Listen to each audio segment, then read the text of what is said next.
महाराजा दशरथ को जब संतान की प्राप्ति नहीं हो रही थी तो वो बहुत ही दुखी रहा करते थे।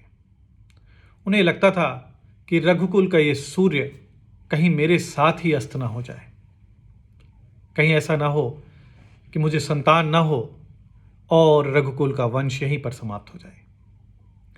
परंतु दुख के इस घनघोर अंधकार में एक आशा की किरण थी जो उन्हें कभी भी आशाहीन नहीं होने देती थी, और वो आशा की किरण थी श्रवण के पिता का श्राप।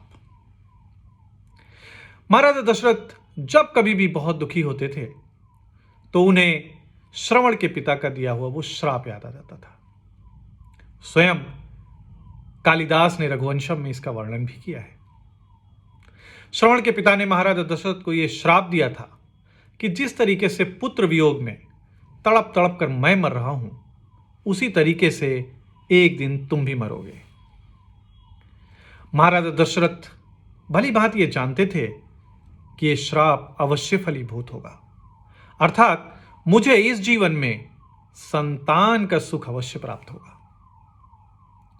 तो ये श्राप दशरथ के लिए संतान प्राप्ति का सौभाग्य बन गया।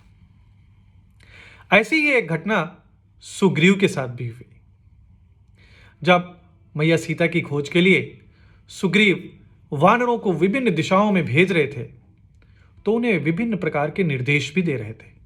वो उन्हें बता रहे थे कि उन्हें किस दिशा में जाने पर कौन सा स्थान या कौन सा देश मिलेगा, उन्हें किस दिशा में जाना चाहिए और किस दिशा में नहीं जाना चाहिए।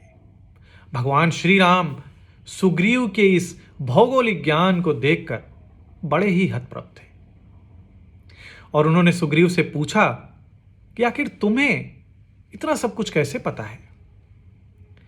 सुग्रीव ने कहा कि हे प्रभु, जब मैं बाली के डर से इस पूरी धरती पर भटक रहा था तो इस पूरे संसार में, इस पूरी पृथ्वी पर मुझे कहीं भी आश्रय नहीं मिला और मैंने ये पूरी पृथ्वी छान मारी, जिसके कारण मुझे इस पृथ्वी के कोने कोने का ज्ञान हो गया।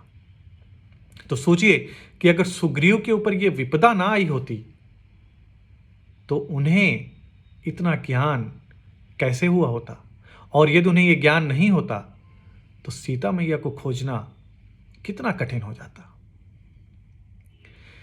किसी ने बहुत ही सुंदर बोला है कि अनुकूलता भोजन है, प्रतिकूलता विटामिन की तरह है और चुनौतियां वरदान हैं।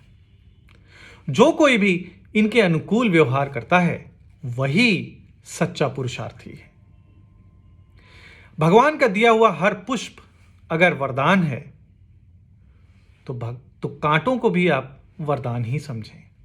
यदि आज आप सुख में हैं तो आप इसका भरपूर आनंद लीजिए, लेकिन यदि कल आपके ऊपर दुख आता है, विपदा आती है, तो घबराएं नहीं।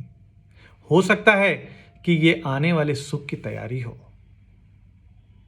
इसलिए हर विपत्ति में, सुख और दुख में समान अवस्था में रहें। ये दोनों एक दूसरे के पूरक हैं। अगर दुख नहीं आएंगे तो सुख का सही मायनों में आप आनंद नहीं उठा पाएंगे। धन्यवाद। जय श्री राम।